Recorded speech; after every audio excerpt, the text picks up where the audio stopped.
episode, a special edition of the Field of 68. And we are joined by none other than the guy who chose to recruit and watch a bunch of 15 and 16-year-olds over coaching LeBron James. Welcome in, Dan Hurley. What the hell are you doing still at UConn? Why? What an intro. Like no warm up. Right? No like warm up. Just setting you're a tone setter. I'm a tone setter. Yes. But that's setting a tone for the conversation. No, listen. I love you. I'm glad you're still in college hoops. I really am. I'm surprised to some degree. We've known each other a long time. And while I'm not shocked, but I did think maybe you would roll the dice in this one and just say, hey, you know what? I'm going to give it a shot. This is the LA Lakers. I remember you when you were coaching. You were, I think I could say slapdick coach at St. Benedict's. Yeah. Right? You and I, that's when we first met, your first year at St. Benedict's. And now you got a chance to coach the Lakers. You turned down the Lakers. Yeah. Wild, man. Jeff, that was 15 years ago. It wasn't 30 years ago. And really, I remember just the decision to get into college was like me and Andrea watching the NCAA tournament, coaching at St. Benedict's and just saying to each other, like, the dream was one day just to coach in an NCAA tournament game. Let's work. Let's aspire to, be a Division I coach and coach in the NCAA tournament.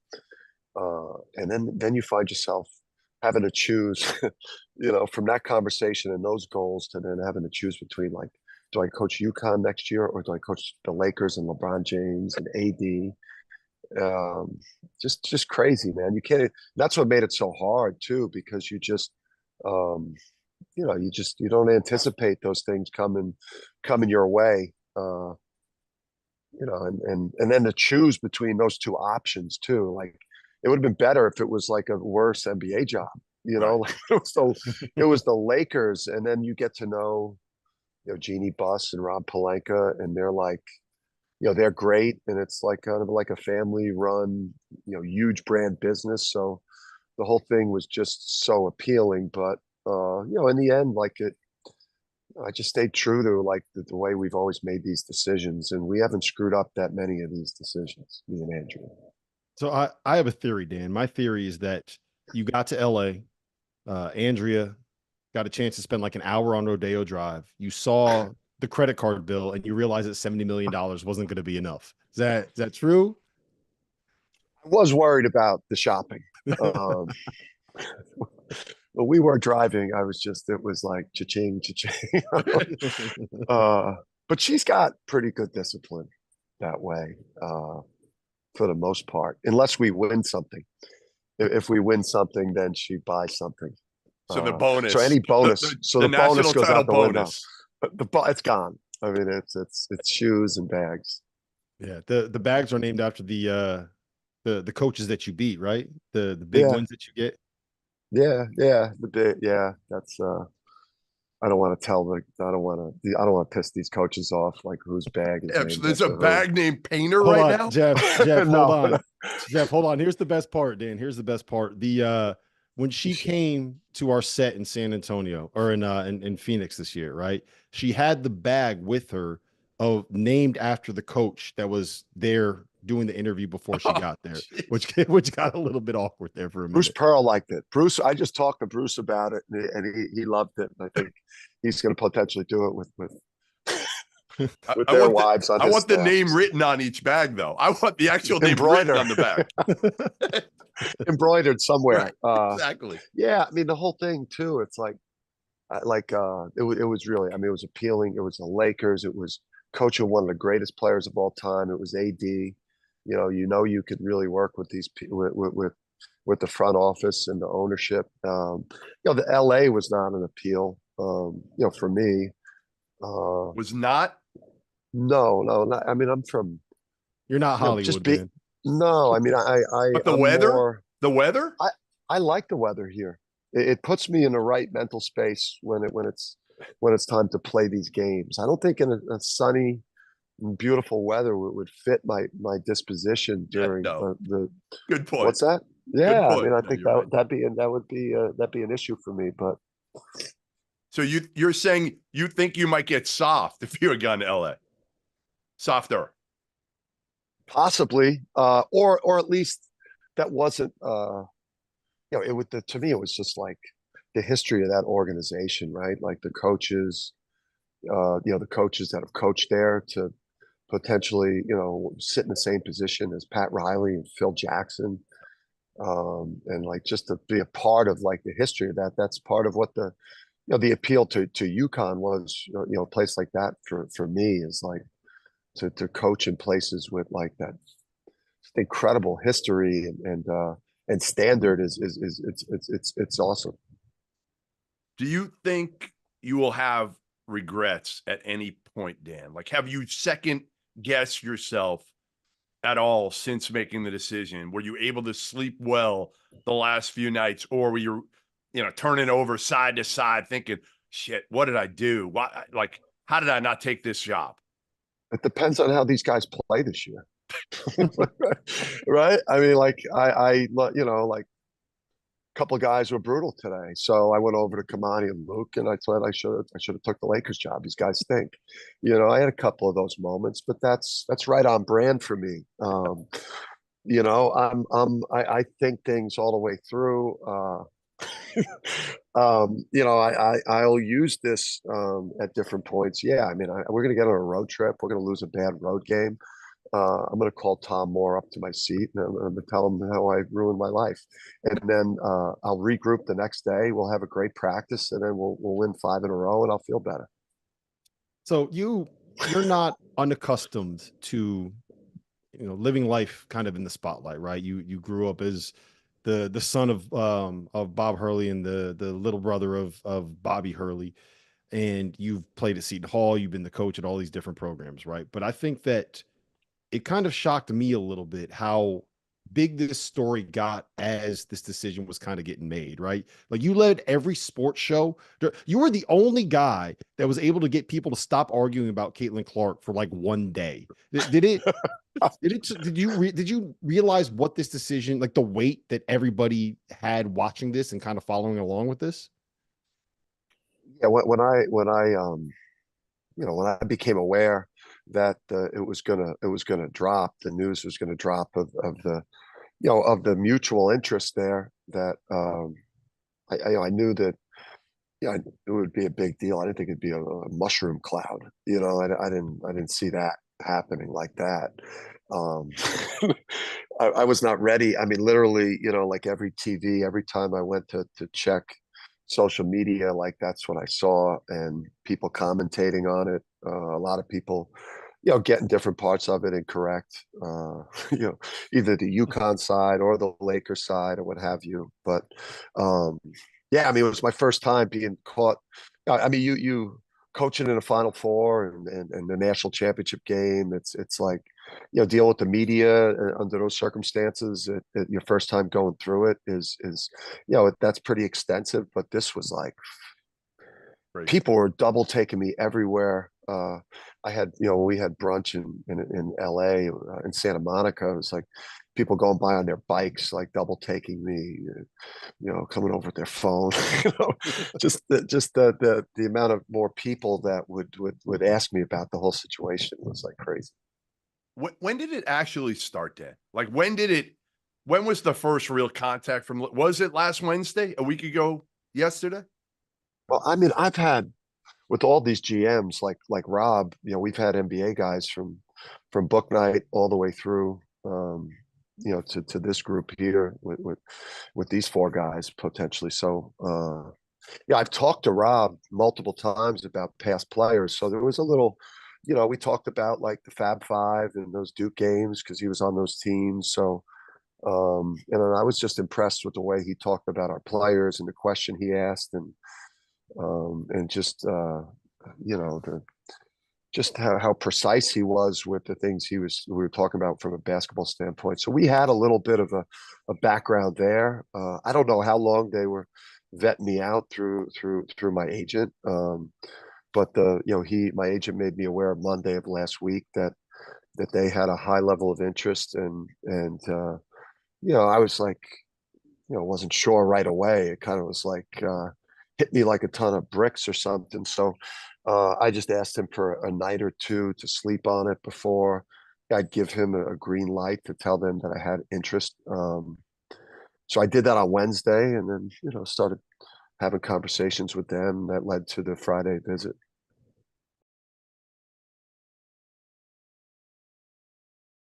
Whether you are a world-class athlete or a podcaster like me, we all understand the importance of mental and physical well-being and proper recovery for top-notch performance. After a 6-month season loaded with cross-country travel, I can promise you that proper recovery is a priority for me these days. That's why I'm excited that Unified Healing is sponsoring this episode of The Field of 68. Unified Healing is a new and super innovative global network of wellness centers powered by Energy Enhancement System, or the EE system. If you haven't heard of the EE system yet, you'll want to listen up. This technology promotes wellness, deep relaxation, purification, and rejuvenation. Whether you're here in New Jersey or at one of the hundreds of other locations across the globe, access to a center is easy and affordable. If you're interested in experiencing the EE system technology for yourself, go to unifiedhealing.com/unified68 to learn more and find a center near you. That's UNIFYD healing.com/UNIFYD, the number 6, the number 8. No material or testimonials on the Unified Healing website are intended to be viewed as medical advice or as a substitute for professional medical advice, diagnosis, or treatment. Always seek the advice of your physician or other qualified healthcare provider with any questions you may have regarding a medical condition or treatment, and before undertaking a new healthcare regimen, including the EE system.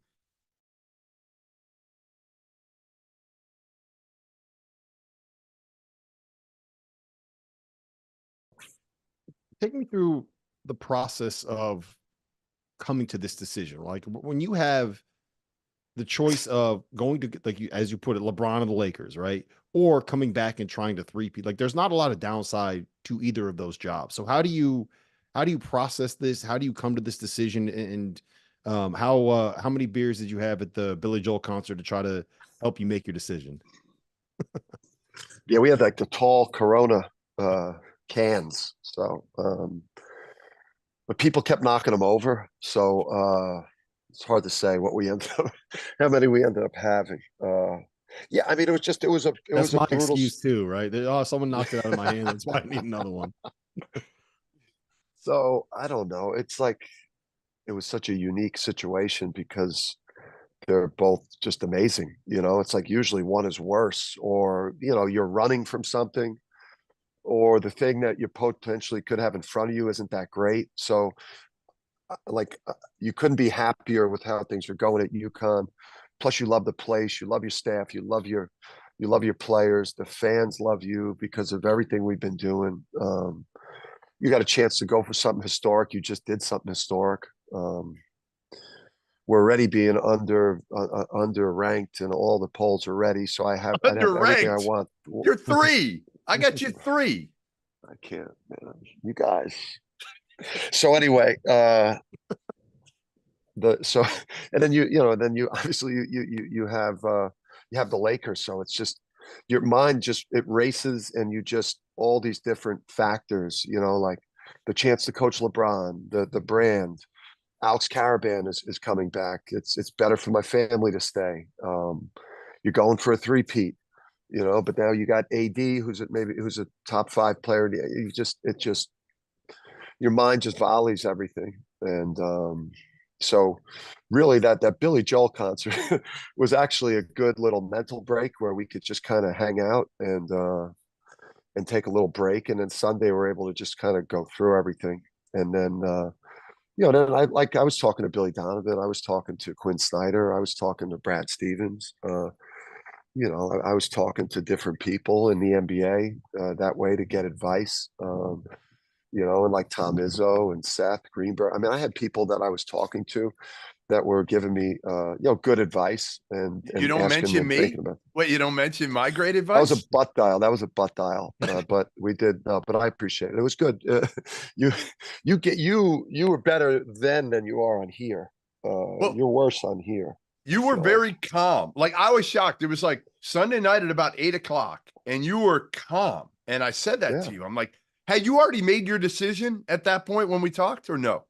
No, things got worse. Like, because I got a flurry of calls and text messages like around 9:30, 10 o'clock. Really? Um, So I made it worse. I helped make it worse. well, that was the beginning of it. That was like the beginning of the slide right there. So what finally did it? What finally, you got all these things running through your head, Dan. Yeah. What was the moment that you had some clarity and you said, hey, you know what? It's right to go back to UConn. Do you remember? Yeah, well, it's like what I told Caravan when he was going through the draft process. Like, if the process is hard, if it's a hard decision, if you're torn up over it, then you should always stay where you are. Like, you never leave if you're torn, right? Like, it's in your best interest to probably stay. There was more things to staying. There was more like reasons to stay than there were to leave. And then just lastly, I just loving where you are, being like incredibly happy with your life and the comfort zone for your family, your wife, her side of my family, my dad who gets to be a part of it. My dad's gotten older. He's able to go to the Big East tournament. He's able to see us play a lot. I know how much that means to him.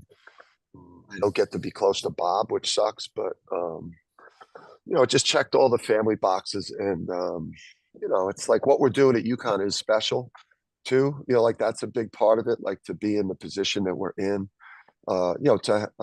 you probably feel you feel responsibility to Alex Caravan. You feel responsibility to the roster. Because, I mean, the window opens for 30 days, but these guys would have had bad options. And, you're not knowing who the next head coach is going to be. A lot of people used up their NIL. A lot of people have filled their roster roles. So the timing of it was not good either. But in the end, I love UConn. It's just, it's the perfect, job for me.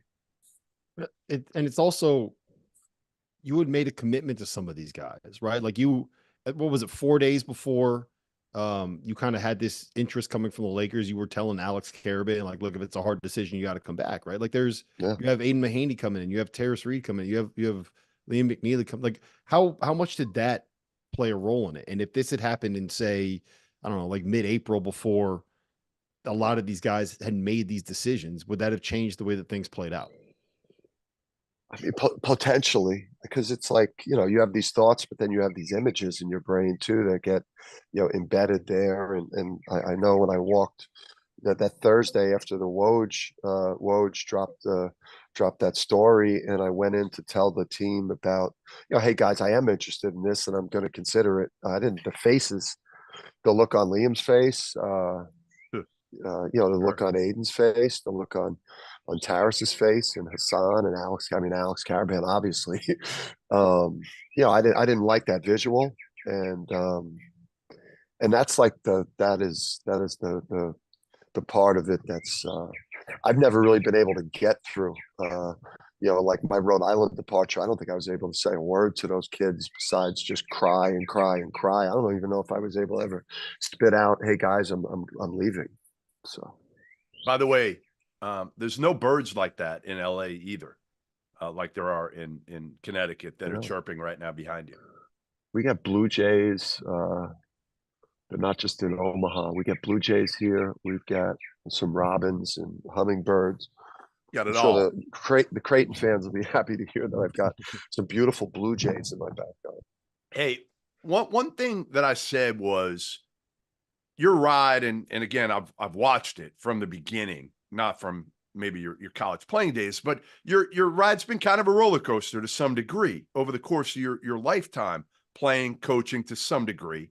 Obviously, you've had a lot of success coaching, but now you're at the pinnacle. You're at the highest spot. So it's almost like, why leave that now, Dan? Why leave that now when you can exhale a little bit? And I know you won't. I know you're still going to work as hard as you did last year, the year before that. But you have the ability to exhale a little bit, to walk around knowing that, hey, even if you don't win a title or make a Final Four or even go to a Sweet 16 this year, it's not the end of the world. Where if you go to the Lakers, you're starting over at scratch, at zero, having to reprove yourself in the NBA. Was that a part of it too, a little bit? Well, I mean, the challenge part was exciting because I was hearing, how big of an adjustment I was going to have, and how terrible it potentially could be. And I'm just saying to myself, like, well, wait, I know that great players like LeBron, the greatest players, they want a coach that's going to absolutely have incredible work ethic, outwork everyone in the organization, is going to have the expertise tactically to put the team in a great spot. And it was just going to be authentic leader, just a real relationship person. I knew. And then obviously the things with, the officials and not getting into a fight with a fan. I mean, obviously going to the NBA, those are things to stay away from. They're probably even things to stay away from in college. Maybe. So I mean, a lot of that in my mind, like the next challenge was enticing to me, because as great as it was to win it once and then win it again, like that feeling fades quickly, Jeff, and like you do, like when you're wired the way you're wired when you grow up in a house that the patriarch Bob Sr. set up there with us Hurleys. It's like the accomplishment achievement fades quickly, and you love, like you love that process, the journey, the work that goes into the pursuit of the next thing. So I mean, it's cool to go to White House and shit like that, but like I love the work. Yeah, I was gonna say, I'm not gonna sit here and pretend that we're best friends like Jeff likes to do, but I think over the course of the last few years, I've gotten I don't have good a best friend. I don't have any friends. His UConn hat too. I can't believe Jeff never threw that on too. I got it, Dan. I'll put it on for That'll you. get the fans. There you go, the Dan. fans. The UConn fans like Jeff, or they're tough on Jeff? No, they don't. They don't really like Jeff, but I don't think any of the fan bases actually like Jeff. If they do like Jeff, they're not very good at the teams aren't very good. But I don't really care.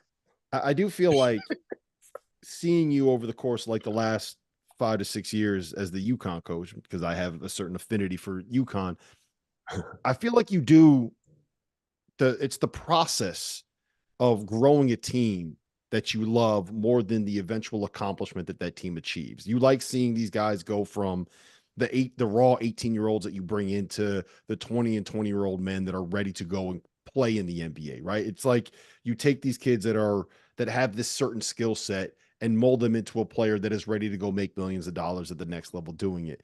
And I feel like that is, correct me if I'm wrong, but I feel like that is where you are at your best and when you are kind of in your happy place, so to speak. Yeah, I mean the fulfillment that you get out of being part of that, that process. I mean, we are, as college coaches, like we are the last group of people that are going to teach these kids anything, really, right? Like when they're done with us, they better be fully formed with the habits, the behaviors, the mindsets, to go out and be successful people, whether that's the NBA or, just in general in their life. I mean, we are the last group of people that are going to take the time to teach and nurture and develop and build. And that's the cool thing about college. Just to be part of like a great team feel where maybe like, the business side of it doesn't become too much of a business. Like you're part of like a fun, connected team that cares about each other, and to be able to sit at the NBA draft with Jordan Hawkins and his family, and know that you played a small role in a family's, like the changing of a family's lives, and that whole process, man. It's like it's better than anything. People then want to make this a story too about like college basketball, like it won here, which it did, because we need crazy lunatics like you in college basketball. We definitely do. No, we need your personality. We really do. And I love that you are even more comfortable than you've ever been with just kind of showing your emotions. And I mean the inward emotions more than anything lately, which I really value what you've been able to do there. But as far as just kind of you know, to me, again, just kind of this process for you. Boy, I forget where I was even going with this. I seriously forget. This is how bad I am right now. Where the hell was I going with this, Doc? Here, let me jump in real quick because I want to follow up on one thing. I've been saying for probably a year now that I think that this loose cannon psycho persona that you've kind of cultivated here is more calculated than people realize, right? I think that a lot of what you do is I don't want to say playing to an audience, but I know you're a WWE fan, and it feels like you're able to, like, you don't mind kind of being the heel if you got to be the heel, and you don't mind getting these maniacs that root for UConn to kind of say you're either with us or against us. And if you're against us, then that probably means we got to fight. So my question is, how much of this is calculated and how much of this is you're completely out of control? Yeah, I mean, so to both your points, and what Jeff said, I think I do think it's important nowadays, right? I think I don't know whether it's become the social media or what have you, to be yourself, to be authentic, to be to be vulnerable for people and let them know who exactly you are. Especially if you're in a position like mine, being fake or phony or doing the coach talk. I think fans, I think people that follow sports deserve more than that. They should get to know the characters in it. For me, it's I think some of it's calculated. Some of it is persona. I don't. Some of it is. Is getting a lot of attention on yourself to carry the brunt of it from opposing fan bases and media, which allows your players to become less of a focus and a target. Now they've got a chance just to go out there and just focus on playing because everyone's coming after me. But I think the energy that I coach with, the intensity, my teams reflect it. My program runs on the fuel that I bring to it, the motivations, the slights, the perceived slights, the self-created slights, the UConn versus the world. The completely phony ones that you make up completely. Like Jeff, recruiting us in a disrespectful, manner completely. Hey, again. I still listen. I still take credit for you being better with the referees 2 years ago. Yeah, I was better. I mean, I was better, and I think I think if you see me for the first time, you're obviously you're going to have a reaction. And then you're going to have a reaction, and if you see a lot of coaches that are more buttoned up, and you see it for the first time, it could bother you. But if you've seen me over my career, you'll appreciate the subtle or not so subtle improvements I've made with my. No, they're not improvements. I've seen you since St. Benedict's. That's complete bullshit. You've got way worse. I completely disagree. I think, Dan, I got your back on this one. I think you've gotten better, but there's you have not gotten better. Wait. You have not seen how many technicals did I get? How many technicals did I get this year? They were all I got one versus New Hampshire. But that was to plant the seed. Where else did I get one? I got one at Providence, which I wanted because they were boat racing us to start the game, and we were getting a bad whistle. But things improved from there. Those were calculated. Scared. Wait. All right. Yeah. Some of them were out of control ones too. I mean, I'll admit that not everyone's calculated, but not every coach is. That was a great technical foul. Well, what does that mean? Like, is it ever a great technical foul? Like, if you're playing bad and now you just gave them 2 more points, that's a good technical. Okay, look, you opened the door, so I got to ask you about this, right? My favorite sideline moment I've ever seen from a coach was, I think it was the national championship game this year. There was a play where Cam Spencer came over and was dribbling in front of you. And I think you wanted to have him run the play from the other side of the floor. So you went out there and you pushed him, and the ref called a turnover. And then you started arguing with the ref about how it shouldn't be a turnover. And then you could see on TV the moment where it flipped and you were like, wait, I just pushed Cam Spencer. I'm not allowed to do that. Man. This is in practice. Yeah, you know what? You got me. I probably can't do that. Talk me through that moment. The thing is, I really didn't know that I touched him. Like I was so focused on him getting to the other side of the court where I wanted him to do what I wanted us to do, that he, you know, he didn't go there. And you don't the last thing you're thinking about when you go in, like, I think when you walk into an arena or the Final Four or whatever, or at the Garden, like, you walk out onto the court, you may take a look around during the anthem and say, like, oh wow, like, this is pretty cool, like, look, this is big, like, big. Once the game start, like, you're a bull and all you see is red. You don't even know where you are. You don't care how many people are there. You don't care how many people are watching. It's just, you're in fight or flight mode, and I always pick fight.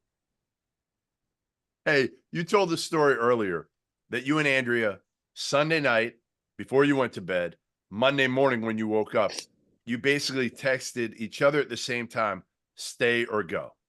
Yeah. What if Andrea had said go on that text? What would have happened, Dan? I think she could have pushed me. I think she could have, I mean, she would have, it would have told me that it was really the right thing to do. And because she has the best perspective. She knows me better than anyone else knows me in the whole world. And I think she knows what's in my heart. She knows what I'm prepared to deal with and what I'm capable of at any moment. So she's the person that I would trust the most in the situation, even though she knows like nothing about basketball. I mean, she knows who LeBron James is, but she's one of like 2 or 3 NBA players that she knows the name of. So, basketball advice, no, but what suits you, yes. So when she was the one that made it so that the Kentucky stuff never happened, right? Like, there was those rumors, it never really happened. You basically publicly blamed it on her, I think, at the press conference after you won the national championship. Ask my wife why we're not going to Kentucky. And now you're saying she's the one that made sure that you're not going to LA. So, one, is she the most powerful person in college basketball right now? And 2, where do I donate for the statue of Andrea Hurley in front of Gamble Pavilion? Yeah, she's up there. I mean, she's up there. She's up there. She don't need this either because she's a loose cannon, man. I don't know where she is right now. Yeah, she I is the just crazy saw her. one. I mean, I don't know where she is. So I'm like a little Hey, shook she's right spending. now. Hey, she's spending the money. You still got a raise. You didn't get Laker money, but you still got money. That goes even further in West Hartford, by the way. Yeah. And for all the money grab people, this was not posturing or leveraging with DB and UConn. UConn's had that thing in place for me. For 10 days or 2 weeks. I mean, this was not that. This was legitimate. Like this is maybe once in a lifetime. You got to think about this. Take me through telling your team. Like, how did you tell them? Because the vision I have in my head is that scene from Wolf of Wall Street where Leonardo DiCaprio's up there like, I'm not fucking leaving. The show goes on. That's kind of what I'm picturing in my head when you walking into the locker room and telling them. Yeah, so we just told. I made sure that the players were in their locker room. We're in the locker room. They didn't have their phones. No one had their phones in there, and they had been sitting in there for like 20 minutes and without any phones, so they had no idea what was going on Twitter or on social media. So while we were walking in to meet with them, and they had been sitting in there for 20 minutes, we reached out for all the appropriate parties and told them what we were doing, and so then I was able to kind of go in the locker room and talk to the team and kind of get their commitment to being as good as our teams have been the last 2 years in terms of the way we strive for things and the commitment level and you guys know what I'm potentially sacrificing here, and man, this is a hard decision. Meanwhile, I already made my decision, but I was manipulating them like I'm going to do from here all the way through to the end of the season. But it was great. I mean, guys got a chance to say something. It was a cool moment. And then at the end of it, it's like, guys, let's go, let's go for the championships again. Let's go for 3. And the boys, you know, it was interesting to see like what Liam's reaction was, and some of these guys. It was my first real tense moment with the group, so it was pretty. It was interesting the way people were reacting. If you haven't heard by now, we have partnered with BetMGM Sportsbook. We're going to be using BetMGM lines to make all of our picks, and we'll have special offers for the listeners and the viewers of the Field of 68 throughout the year. If you haven't signed up for BetMGM yet, you can use bonus code FIELD, and you will get up to a $1,500 first bet offer on your first wager with BetMGM. The best part, all you need to do is deposit and bet $10 of your own hard-earned money to be eligible. Here's how you make it work. Download the BetMGM app and sign up using that bonus code FIELD. Deposit at least $10 and place your first wager on any game, and you will receive up to $1,500 in bonus bets if your bet loses. Just make sure that you use that bonus code FIELD when you sign up. BetMGM is going to have some fun offers available throughout the NBA playoffs. Bet insurance tokens, odds boost, and what I love, a nice parlay booster too from time to time, as well as a ridiculous array of player prop bets for any sport that you could possibly imagine betting on. BetMGM is and always will be the king of the prop bet. So go download the BetMGM app, use the bonus code FIELD, and sign up today. And while I've got you, a quick request. The best way to support the Field of 68 content that you get for free is to engage with us. Rate and review the podcast. Like and share the YouTube videos. Tell your friends about us. It all helps in a world where the algorithm is king. And now, back to the show.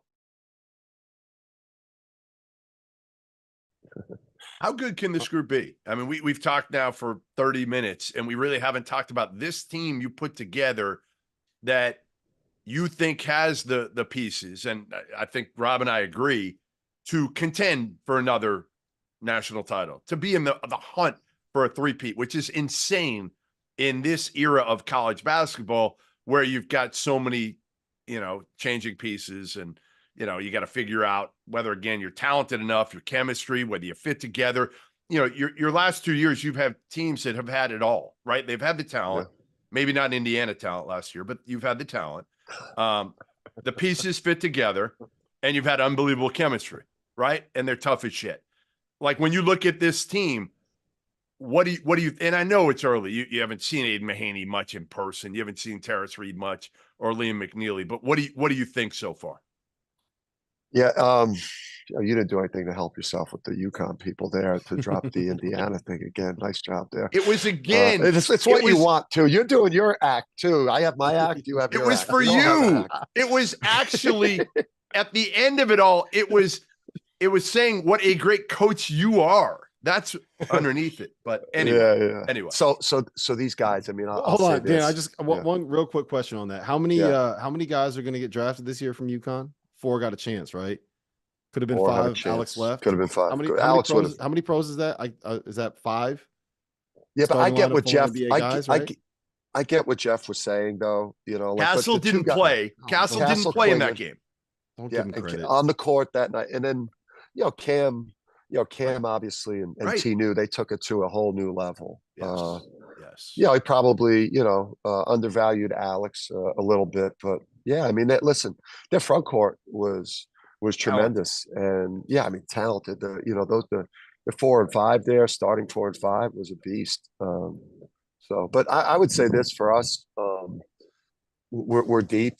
We're deep, and we're talented at and like we've got I think these big wing type of guys, like some of the strengths of what I see right here is like from Liam to Alex to Jalen Stewart to Jaden Ross to Isaiah Abraham. We have like a slew of like 6'6" to 6'8" guys that can do a lot of different things positionlessly out there. And they're athletic and they're really good. I think our center situation is really, really good. Like Sampson, his mixtape of highlights last year was probably the best of any center in the country. If you just take like the blocks, the dunks, and he's up to 225 right now and looking strong. And last year he played at like 208. So, we want to get him to like 230 doing the stuff he was doing. Taris, that guy's a specimen, man. Like, he is a different looking athlete, powerful man, and the stuff that attracted us to him, like the traits and the size and the complementary center with Sampson. His talent is very, very high. That there's things we got to get him to do fundamentally. But we're set up at center again, potentially with Youssef too in the mix there. The season's going to come down to the guards. The season's going to come down to the guard play, with Aiden and Diarra, and solo ball, and Ahmad, like if we could get that quality guard play, there, I think we're set up to be really good. Solo's the guy that I'm the most interested in kind of seeing what that leap is going to be, because I know what you guys thought of him coming in to the program, and I know what he's done in practices and what he did last summer. So what have you seen out of him? I know it hasn't been out. What do you have, like the 4 practices so far, 5 practices under your belt, but what have you seen out of him? Yeah, we've had 6 1-hour workouts, full team, and and we're doing a lot of live stuff. So we're getting a lot of getting a good look at these guys and getting a real feel for the team, so that we can start figuring out how we want to play with the group. So I think his shooting is a real thing, his athletic ability and straight line drive ability. I think he's going to score the ball for us this year, and be a really good player. He guards. We've had freshmen and sophomores make some huge jumps, and there's a reason why in the media the whole year. I kind of talked to them and their families through the media the whole year, really. Jalen Stewart, Jaden Ross, solo ball. Like, we hope these guys don't transfer. We hope no one's tampering with them. We hope, because we do believe that, just holding on to our culture and having these guys that we've recruited at a high school, that we built a relationship within high school, and now they've been with us. So we've been together so long.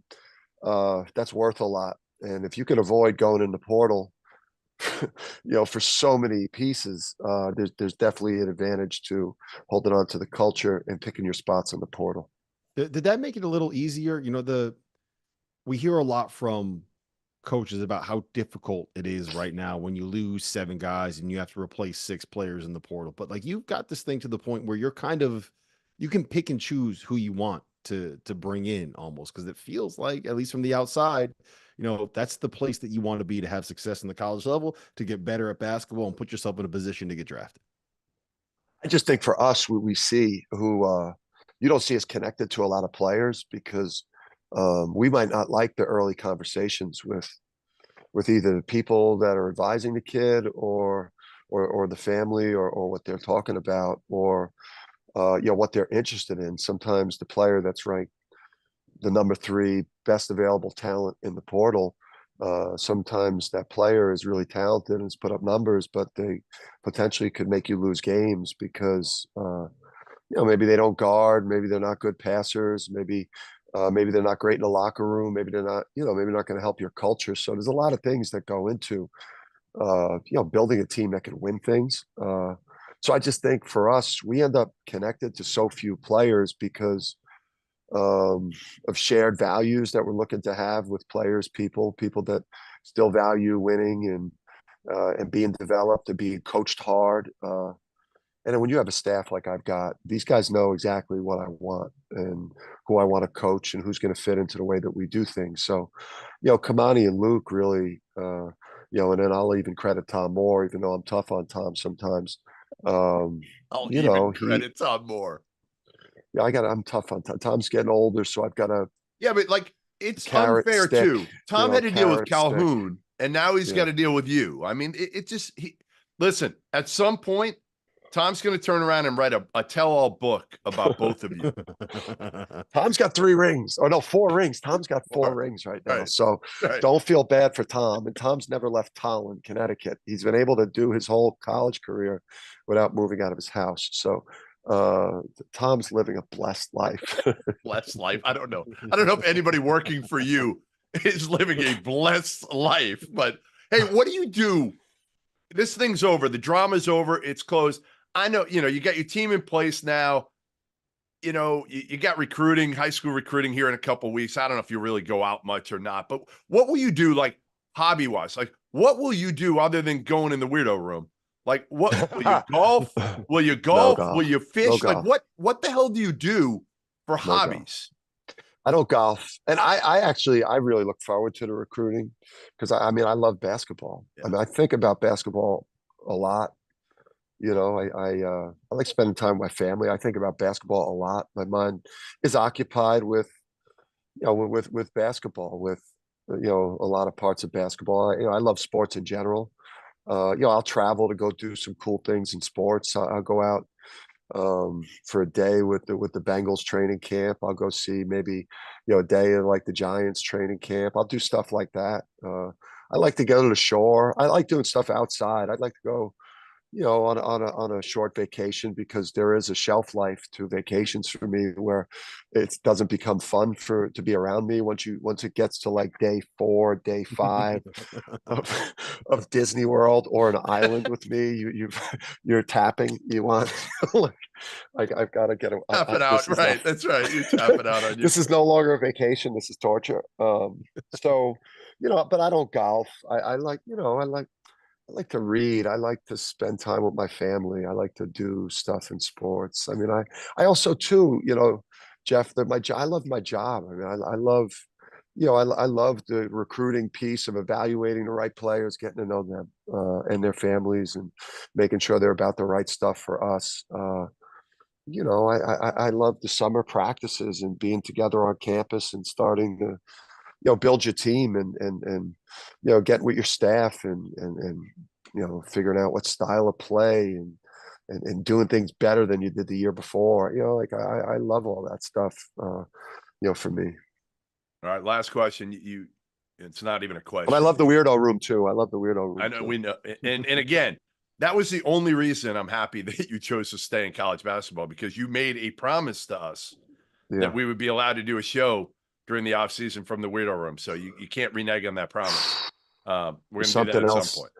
I've been offered, not offered anything, but somebody else, is looking to get into the weirdo room in the media space. And it would fit Zagoria. I mean, if it's Zagoria would fit in the weirdo frisbee room. We could throw the frisbee around. That's right. Is there enough room in the weirdo room? Not to play a game where they play the way that they play, but we could short toss or warm up. Hey, years ago, I did get you to do the Icky Shuffle, and we still can't find video of that, which is very disappointing to me that it's nowhere to be found. Can we, before we get done with this show, can we get you to sing a verse or just even a couple notes of Billy Joel? Anything? No chance. No, I can't. Is your voice that bad? I mean, I could just tell you the songs that we look forward to, and he delivered. No. Nobody cares about that. They want to hear you sing. I can't do that, dude. Come on. I devalue nothing? myself. You got nothing in you. Zero. No. I can't. I mean, I'm so bad. It's so cringe.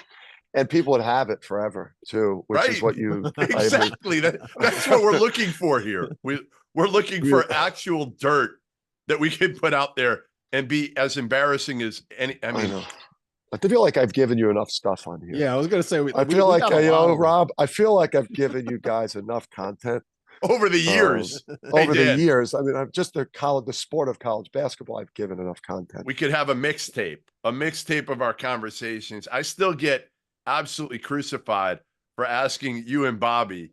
Do you remember this? A few years ago, I get killed for this. Who your dad got with the belt more? You or Bob? people just don't understand our relationship, Dan. That they think that was such an over the top question, and I'm like, well, you weren't offended. This was the 70s. This was the 70s and the 80s, and we grew up in a tough town. We grew up in a tough town. So, but Bob's the older brother. He always would have to go first, right? I mean, he would that would make the most sense to me, right? So then you'd run like hell. Yeah, my dad's a little tired, or you just lose interest, and now I'm away. All right. Well, listen, we appreciate it, man. We know it's been a long day, long week. But we are truly happy to have you still in college hoops. Yes, we are. Happy One of that us you made it. especially. Let's go. Yeah. Yeah. No, honestly, it'll be fun. It'll be listen, it'll be the biggest storyline in college hoops is the going for the first three-peat since John Wooden did it. Amazing that we're saying those words. Amazing since the 70s. So get some rest, and I'll see you on the road soon. All right, boys. Appreciate you. And Thanks, Dan. I'll see you later.